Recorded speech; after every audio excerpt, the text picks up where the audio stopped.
Hi, everybody. It's Thomas Miller from the Fun Astrology Podcast. We're going to try something different here today, as you will be able to see if you go to our YouTube channel. This is also on video. Not that we play it over a graphic. No, we're doing it live. We're taking the audio from the video and applying that as the audio podcast. I started the Fun Astrology Podcast 5 years ago, and one of my goals, and you probably don't even know this, I was working on a radio show for a station in Dallas at the time, and I just thought, how cool would it be to have a short little bit that could be on the radio? And so I started doing Fun Astrology to get me comfortable with being able to do this on a regular radio broadcast. In fact, one of the guys at the station, who was probably about my age, said, "Oh, kind of like Paul Harvey, but for astrology." And I was like, bingo, exactly, you got it. Well, that has morphed into what has become for you a morning routine of having your coffee or getting ready for the day listening to this audio podcast. Everything is moving to video, and I'm realizing that I'm probably living in the past, which is easy for me to do. Nostalgic Neptune sitting right there on my sun. So we're going to move to video, and you're going to get a chance to vote on this. If you're like, no, Thomas, I really prefer the audio the way you used to do it, we can go back to that. This is your podcast, but I do think if we could expand into the video market, that would be good for me overall. So hopefully this works for both venues. I'm going to try to keep it very attuned to the audio, so I'm not going to be referencing the chart with things that you don't understand. And with that, let's use the holidays to just experiment with it, and then we'll touch base after the first of the year, and we'll see where we are. Deal? We have a pretty easy day in the sky today. I've already set the moon up here. It has entered Taurus. We talked about this on Monday, and we're going to be following the moon right on through. It moves through Taurus over the next, till Friday morning, and then it will move through Gemini, and then finally by Sunday we'll be in Cancer. And this is where I was saying that we have this really nice space for the moon to be grounded, and we can follow that. And I know a lot of you have been stretched and stressed. I've heard it from so many people. And doesn't this week feel a little better? Now remember, we were under that aggressive Aries, move it forward, and ruled by Mars in retrograde, that whole package for Monday and Tuesday.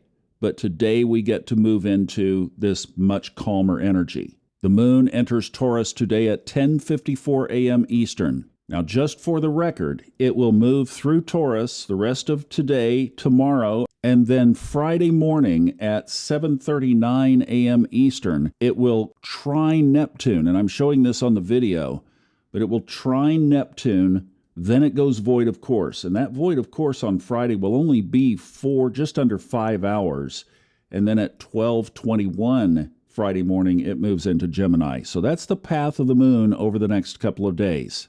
Now, this next aspect I just love, and you can see it on the video. It pops right off the screen. It's called a mystic rectangle. Just imagine a big rectangle in your mind, and the four corners, the four players that are sitting at the table of this mystic rectangle, the south node of the moon has one corner all by itself.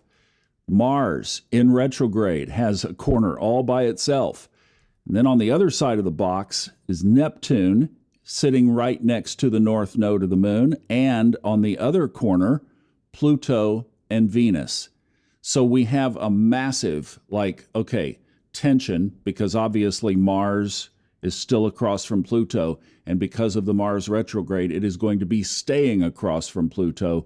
So we still have that Mars-Pluto tension that's been with us for most of the last month, and it continues on into next year. So we're not getting rid of that line at all, that Mars, Pluto, and Venus just happened to cross over Pluto. We mentioned it on Monday, but that energy is going to be separating over the next couple of days, and Venus moves on past fairly quickly.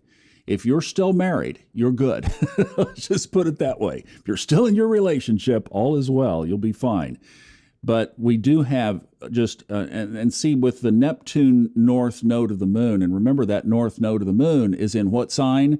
Aries, which is ruled by Mars. I didn't do a very good job drawing that on the video, but it is. You get the point. So the intuitive connection with the home office, the Neptunian characteristics, are being wrapped up and somewhat challenged by this whole karmic theme of this mystic rectangle. But the mystic rectangle is one of the most favorable aspects in the sky. So it is pointing us to favorable movement forward through the fog. Let's put it that way. So all of this muck and mire that we're dealing with right now and that we're navigating and trying to push ourselves forward and through is for our good. And if something comes up and something gets triggered, and the best thing you could do is keep a journal close by where you can capture things as they are coming to your mind or as they're presenting themselves, and just stop right there. Stop. Whoa. And think about, how can I handle this on the high timeline side? What can I do to strive for my best? That's what this mystic rectangle is pointing us toward. Well, that's it for our maiden voyage here into video. I hope you enjoyed it. If you caught it on the YouTube channel, if you do, I hope you'll subscribe and like it. Elisa Dixon will be here tomorrow. I love you. Thanks for watching. Have a great day.